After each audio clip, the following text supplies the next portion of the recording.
Assalamualaikum warahmatullahi wabarakatuh. Perkenalkan, nama saya Ana Faidatul Umah dan kedua teman saya Naili Alfiatur Rohmah dan Muhammad Daniel Zawil Azmi. Kami dari kelompok 2 kelas A Pendidikan Agama Islam. Di video kali ini, kami akan mempresentasikan hasil makalah kami dengan tema landasan pengembangan teori belajar dan psikologi perkembangan. Teori belajar dan psikologi perkembangan menurut Al-Quran dan Hadis.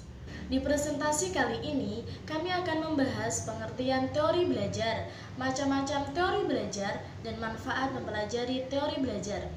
Dan yang kedua, kami akan membahas pengertian psikologi perkembangan, prinsip-prinsip psikologi perkembangan, manfaat mempelajari psikologi perkembangan bagi peserta didik dan pendidik. Selanjutnya, kita akan membahas teori belajar behavioristik, teori belajar kognitif, teori belajar humanistik, dan padanannya dalam Al-Quran atau hadis. Selanjutnya, kami juga akan membahas peran Al-Quran dan hadis dalam teori belajar, peran Al-Quran dan hadis dalam pengembangan psikologi. Belajar dapat didefinisikan sebagai suatu usaha yang dilakukan oleh seseorang untuk memperoleh suatu perubahan tingkah laku secara sadar dari hasil interaksinya dengan lingkungannya. Definisi ini juga menyiratkan dua makna, yaitu bahwa belajar merupakan suatu usaha untuk mencapai tujuan tertentu, yaitu untuk mendapatkan perubahan tingkah laku, dan yang kedua, perubahan tingkah laku yang terjadi harus secara sadar, dan dengan demikian seseorang dikatakan belajar apabila telah melakukan kegiatan belajar. Ia menyadari bahwa dalam dirinya telah terjadi suatu perubahan.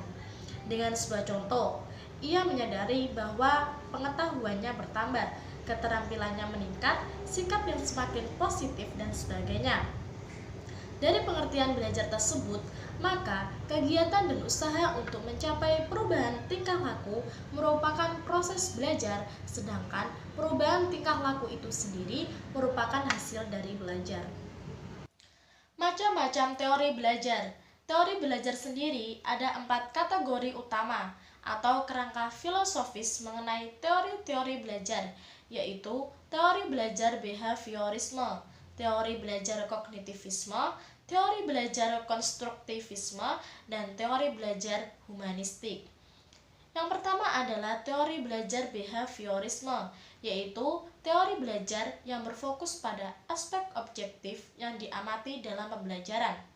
Teori ini lalu berkembang menjadi aliran psikologi belajar yang berpengaruh terhadap arah pengembangan teori dan praktik pendidikan dan pembelajaran yang dikenal sebagai aliran behavioristik.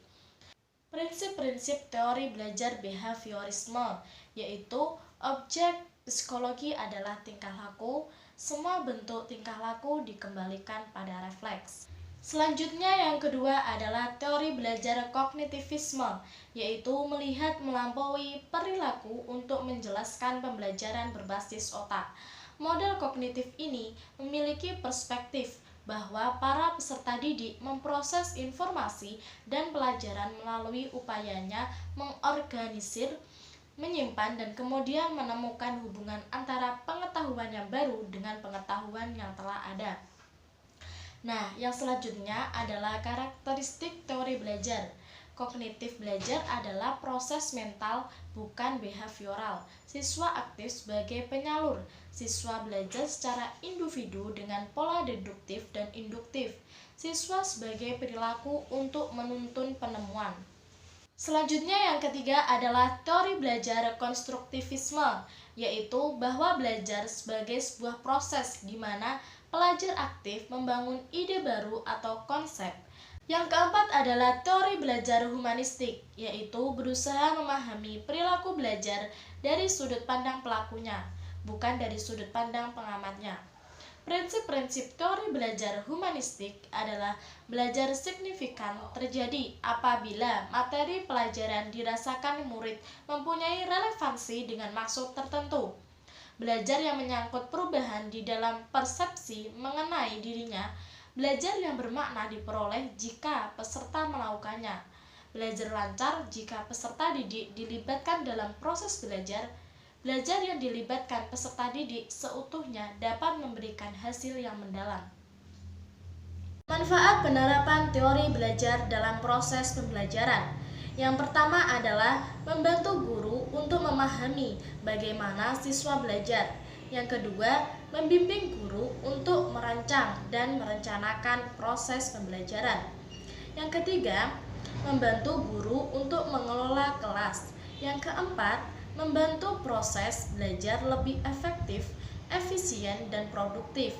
Dan yang kelima, membantu guru dalam memberikan dukungan dan bantuan kepada siswa sehingga dapat mencapai hasil prestasi yang maksimal.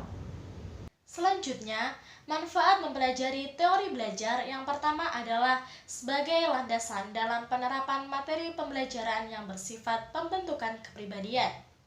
Yang kedua, memberikan dorongan kepada siswa agar menjadi manusia yang bebas, tidak terikat oleh pendapat orang lain dan mengatur pribadinya sendiri secara bertanggung jawab tanpa mengurangi hak orang lain atau melanggar aturan norma dan etika yang ada.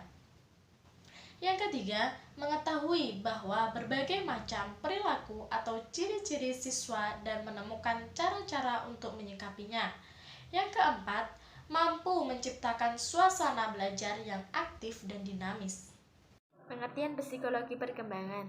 Psikologi perkembangan adalah cabang ilmu pengetahuan yang membahas perilaku, tindakan, atau proses mental dan pikiran diri atau kepribadian yang terkait dengan proses mental.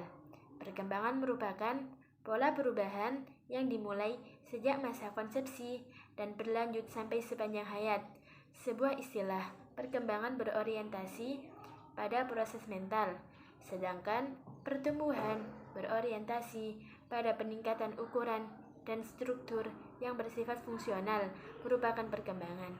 Psikologi perkembangan diartikan sebagai perubahan yang tidak bersifat kuantitatif atau angka maupun kualitatif atau mendeskripsikan atau menjelaskan. Contoh dari kuantitatif yaitu pertumbuhan tinggi badan anak, dan contoh dari kualitatif adalah bayi yang bisa berjalan sampai bisa berjalan. Prinsip-prinsip psikologi perkembangan. Yang pertama, adanya perubahan, yaitu manusia selalu mengalami perubahan. Perubahan tersebut dapat bisa menanjak, kemudian berada di titik puncak, kemudian mengalami kemunduran. Yang kedua, perkembangan awal lebih kritis daripada perkembangan selanjutnya, yaitu apa yang dilihat oleh seorang anak untuk pertama kalinya akan selalu melekat, bertahan, dan mewarnai kepribadian dan sikap perilaku anak dalam berinteraksi dengan diri dan lingkungan selanjutnya. Yang ketiga, perkembangan merupakan hasil proses kematangan dan belajar, yaitu perkembangan seseorang sangat dipengaruhi oleh terbentuknya karakteristik secara potensial yang sudah ada pada individu, misal pada fungsi filogenetik seperti merangkak, duduk, berdiri, kemudian berjalan. Yang keempat, pola perkembangan dapat diramalkan, yaitu perkembangan seseorang itu bisa diketahui sebelum adanya perkembangan selanjutnya. Contohnya, anak balita sebelum dia bisa berjalan, sang ibu sudah mengetahui tingkah laku sebelumnya. Yang kelima, pola perkembangan mempunyai karakteristik yang dapat diramalkan, yaitu perkembangan bergerak dari tanggapan umum ke tanggapan khusus. Contohnya, bayi menggerakkan seluruh tubuhnya, baru bagian tertentu akhirnya melakukan gerakan baru, setelah itu melakukan gerakan yang spesifik. Yang keenam, terdapat perbedaan individu dalam perkembangan, yaitu setiap orang memiliki pola perkembangan yang berbeda-beda. Contohnya, sebagian balita ada yang bisa berbicara pada umur 1,5 tahun, ada yang lebih dari 3 tahun. Perbedaan tersebut disebabkan oleh faktor genetik, faktor dari perkembangan orang tua itu sendiri. Jika orang tua itu cerdas, tidak menutup kemungkinan anak itu cerdas, begitu juga sebaliknya. Yang ketujuh, setiap tahap perkembangan memiliki bahaya yang potensial, yaitu perkembangan itu tidak selamanya bagus, tergantung lingkungan sekitarnya, bahkan dari anak itu sendiri. Perkembangan seseorang kadang naik, kadang juga datar atau sama. Manfaat mempelajari psikologi perkembangan bagi peserta didik dan pendidik. Yang pertama, manfaat mempelajari psikologi perkembangan bagi pendidik atau guru. Dapat memilih metode pengajaran sesuai dengan tingkat perkembangan seorang murid, memilih dan memberikan materi yang sesuai dengan kebutuhan anak didik, mengetahui pola perkembangan yang memungkinkan para guru untuk sebelumnya mempersiapkan anak menghadapi perubahan yang akan terjadi. Yang kedua, manfaat mempelajari psikologi perkembangan bagi peserta didik atau siswa. Memberikan pengetahuan tentang perkembangan yang dapat membantu kita dalam memberikan respon untuk memahami diri sendiri, mendapat wawasan dan pemahaman perjalanan hidup kita sendiri, akan memberikan banyak informasi tentang siapa kita, bagaimana kita dapat seperti ini, dan kemana masa depan akan menanti. Oke, baik, terima kasih. Selanjutnya kita akan masuk ke materi macam-macam teori belajar dan psikologi perkembangan dalam pandangan Al-Quran dan hadis.